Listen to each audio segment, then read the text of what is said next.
What's going on, camera friends?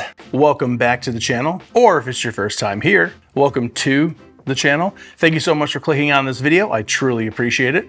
My TTArtisans 40mm f2 just arrived in the mail a few days ago, and I wanted to make this video to share my first impressions and some photos that I made with it this past weekend. Should I do a disclosure right now? All right, well, you see my subscriber count. One would assume that TTArtisans did not send this lens to me, and they're certainly not paying me to make this video. I just wanted to make this video for you from the kindness of my heart. And plus, I just like making videos, and I'm a joy to watch. That's what my mom would say if she was still alive, but wow, that got really dark. Okay, my wife and I headed down to Wynwood in Miami to have a fun little photo adventure. And if you haven't been to Wynwood, you should definitely check it out. It's a pretty eclectic place with a bunch of restaurants, bars, shops, all that fun stuff, and some of the coolest graffiti art that I've ever seen. So the next time you're in South Florida, definitely head down there. It's a very photogenic place. Let's quickly talk about the build quality of this lens and what you should expect if you're thinking about purchasing it. There's not a lot going on this lens.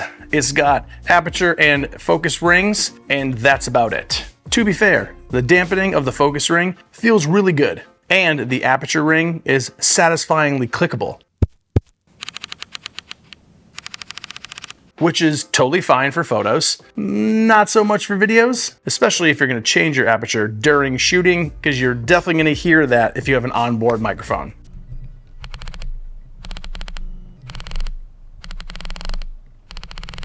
It also does not have a autofocus to manual focus switch, which is not that big of a deal because I just set up a custom button to take care of that. And in my opinion, it's actually faster just having a button mapped to switch between autofocus and manual focus rather than trying to find where that switch is on the lens. It's a solid feeling compact lens. And when considering the price, I've used way worse feeling lenses for twice, even 3 times the amount. The way this lens pairs up with my S9, it really feels like TTArtisans specifically made this lens for the S9. Lumix should make it a priority to make a range of fast, compact lenses for the S9. I mean, give us a 35 or maybe a 28 f2 at this same size. I don't even care if it's a little bit more expensive. Get on it, Lumix. We're all waiting. Oh, almost forgot. This lens also comes with a USB port that is built into the cap here.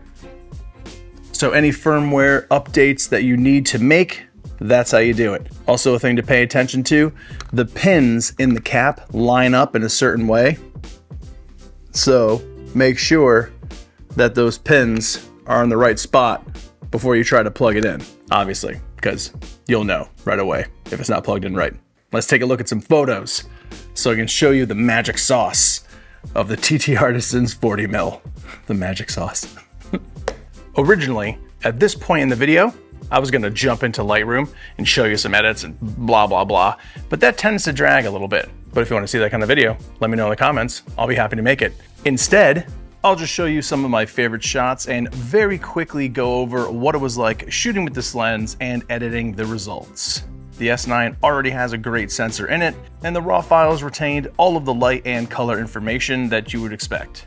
The very basic adjustments I made were in the highlights, contrast, and some saturation tweaks, just to make those colors pop a little bit more.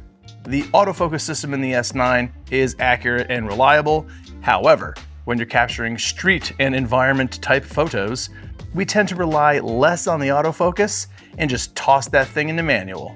Kate and I didn't take any portrait style shots that day, but I will cover the subject autofocus in just a few minutes. The minimum focusing distance on this lens is around 16 inches, so don't expect to get any macro type shots out of this.